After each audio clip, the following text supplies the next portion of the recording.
what does it mean to be happy? 'Cause it looks like we all don't know. Good morning everyone and welcome back to my channel Sip of Life with Kairav. আমি তৃষ্ণা নতুন দিনের ব্লগে তোমাদের সবাইকে জানাই সুস্বাগতম। দিনটা আজকে শনিবার, ছেলে মেয়েকে পাঠিয়ে দিচ্ছি স্কুল, আর আজকে আছে আমাদের কলকাতা যাত্রা।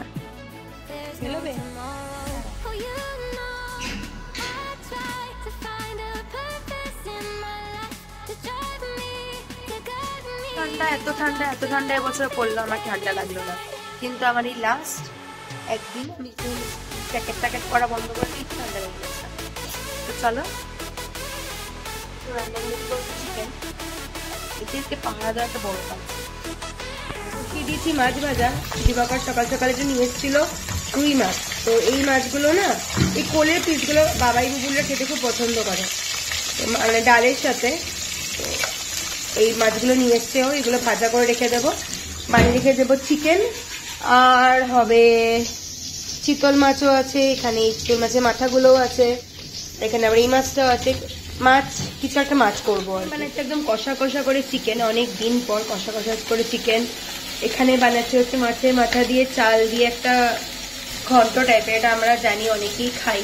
এখানে ডালটা গরম করছি, রান্নাঘর মোটামুটি আমার মাথা অবধি হয়ে আছে। তো চলো কাজগুলো সেরে নিই, তারপরে দেখা হচ্ছে।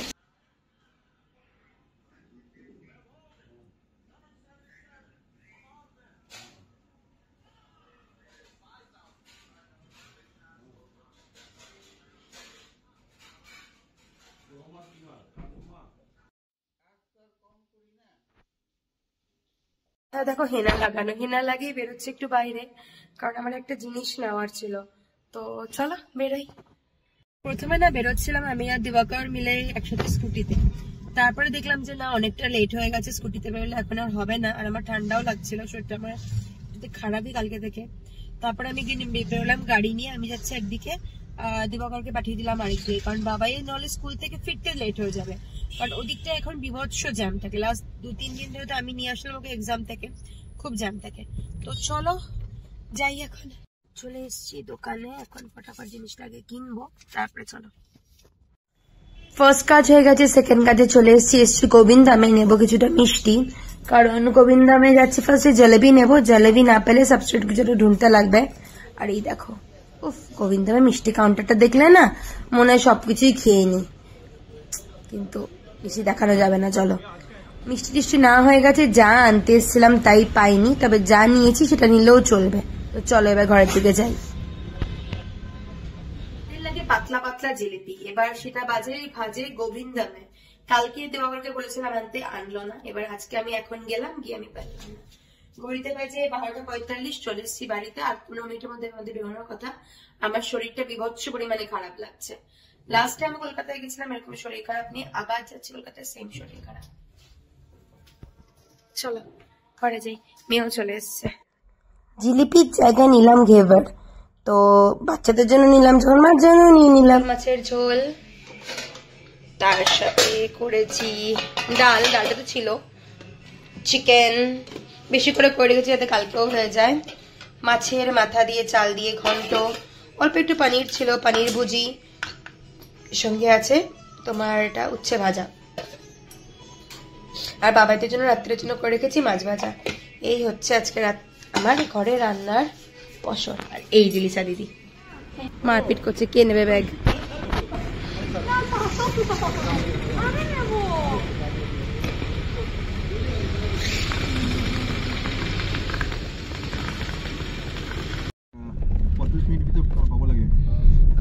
চলো বেরিয়ে গেছি আমরা, সঙ্গে সঙ্গে বাবাই শুরু করে দিয়েছে ফুচকা খাওয়া। আমি এতদিন ফুচকা খেতে দিয়েছিলাম না, এখন মানডে সোশ্যাল সায়েন্স, বাবুর সাথে বেরোচ্ছি ফুচকা খেতে। চলো বেরোলাম, প্রায় পৌঁছে গেছি বলা যেতে পারে এয়ারপোর্টের কাছাকাছি। তো ঘড়িতে না খুব একটা দেরি কিন্তু আমাদের হয়েছিল না, অলমোস্ট রাইট টাইমেই ছিলাম, কিন্তু হঠাৎ করে এয়ারপোর্টে নামার পর থেকে কিরকম তাড়াহুড়ো লেগে গেল। যথারীতি দেবকাকে আমি খুঁজে পাচ্ছি না, ও এগিয়ে গেছে। ও না বেঁচে ভুলে যায় মাঝে মাঝে যে সঙ্গে আরেকটা লাগেজও আছে, ও ওর ব্যাগটা নিয়ে পা দৌড়। আমিও বাবা এদিক ওদিক না তাকিয়ে বকাঝকা খাবো সেভাবে আমি এগিয়ে গেলাম। এই যে অনেকক্ষণ পরে আবার আধার কার্ডে যার নাম আছে তাকে সঙ্গে না দেখলে না খুব মাথাটা গরম হয়ে যায়। পুরো এয়ারপোর্ট ভর্তি, কোথাও টুটো ফেলানোর জায়গা নেই, বসার জায়গা নেই। অবশ্য বসে আমাদের লাভও নেই, আমাদের ফ্লাইটের যা টাইম ছিল তার অনেক আগে বোর্ডিং স্টার্ট হয়ে গেছে। আজকাল সবাই তো জলদিবাজি করতে থাকে, তার জন্য এই যে চলতেছি আমি। চুলের অবস্থা গায়ের অবস্থা ভেবে লাভ নেই, কারণ শরীরটা আমার খুবই খারাপ। শেষমেশ জ্বর বাবা জীবন চলেই এসছে, ওষুধ খেয়ে উঠেছি। এই দেখেছো ফ্লাইট পুরো ভর্তি। যাওয়ার সময় গেছিলাম এয়ার ইন্ডিয়াতে, দিবাকর একটা শর্ত ধরেছিল যে এয়ার ইন্ডিয়াতে নেই খাবার দেবে না। আমি বলছিলাম না দেবে। দুজনের মধ্যে ঝগড়া করতে করতে করতে ভগবানের নাম নিতে নিতে জিতেছিলাম শেষমেশ আমি। আমার না এই জায়গাটা মানে খুব প্রিয় জায়গা, কারণ এখানের এই উইংস গুলোর আপ ডাউনটা ভালোভাবে দেখা যায়। ব্রহ্মপুত্রের উপর দিয়ে যাওয়ার সময় মনে হচ্ছিল ব্রহ্মপুত্রটা যেন বেশ আমার মাথার মধ্যে দিয়ে বেশ গম গম করে ঘুরছে। আর এই যে খাবার চলে এসছে, পানির র্যাপ, ব্যাপক টেস্টি খেতে। তার সঙ্গে দিবাকরও গেছে ওর আমার সাথে লড়া বাজি হারতে।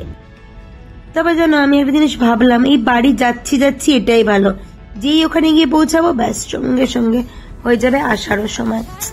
যারা আমরা দূরে থাকি না তাদের কাছে এই যাওয়ার মজাটাই ভালো, ফেরার মজাটা না। পৌঁছে গেছি স্বপ্নের শহর কলকাতায়। উফ, কবে যে একটা কলকাতায় ফিরে আসবো, এখনো দিনই নেই। দিন গুনতে গুনতে প্রায় 17টা বছর হয়ে গেল কলকাতা থেকে অনেকটা দূরে থাকি। ভাবলে কিরকম মনটা না ভারীই হয়ে যায়। এই যে আমাদের কলকাতা এয়ারপোর্ট। খুব একটা যে ভিডিও করতে পেরেছি তা একদমই না। এখানে আমি সবাই হাত কাটা জামা কাপড় পরা, আর আমার গায়ের মধ্যে মোটা একটা জ্যাকেট। দেখে আমাকে মানুষ পাগল ভাবছিল, কিন্তু মানুষের ভাবনাকে আমি একটা ফোঁটা পাত্তা দিইনি, কারণ আমার বিভৎস পরিমাণে জ্বর ছিল। বাইরে অনেকক্ষণ দাঁড়িয়েছিলাম ট্যাক্সির জন্য, কারণ ট্যাক্সির টাইমটা আমরা ঠিকঠাক করে মেলাতে পারিনি। শেষমেশ বাড়ি পৌঁছে গিয়ে আমি ওষুধ খেয়ে কুপকাত, কারণ আমার এসেছিল ধুম জ্বর। কিন্তু মায়ের মন, মা বানিয়েছিল অনেক কিছু খাবার, এটা আমাকে সমস্ত কিছু বোন শুট করে দিয়েছে। ভাত, তারপরে তোমার 2 রকমের মাছ, তারপর কচুর শাক, ইলিশ মাছের মাথা দিয়ে ইলিশ মাছ বানিয়েছিল, চাটনি, পায়েস, সবকিছু বানিয়েছিল। এই নিয়ে শেষ করলাম দিনটা। খুব একটা ছোট্ট করে ভিডিও বানিয়েছি। প্লিজ ভিডিওটাকে ছেড়ে যাওয়ার আগে লাইক, শেয়ার এন্ড সাবস্ক্রাইব করতে ভুলো না। বাই বাই, দেখা হবে খুব জলদি। to be happy, 'cause it looks like we all don't know.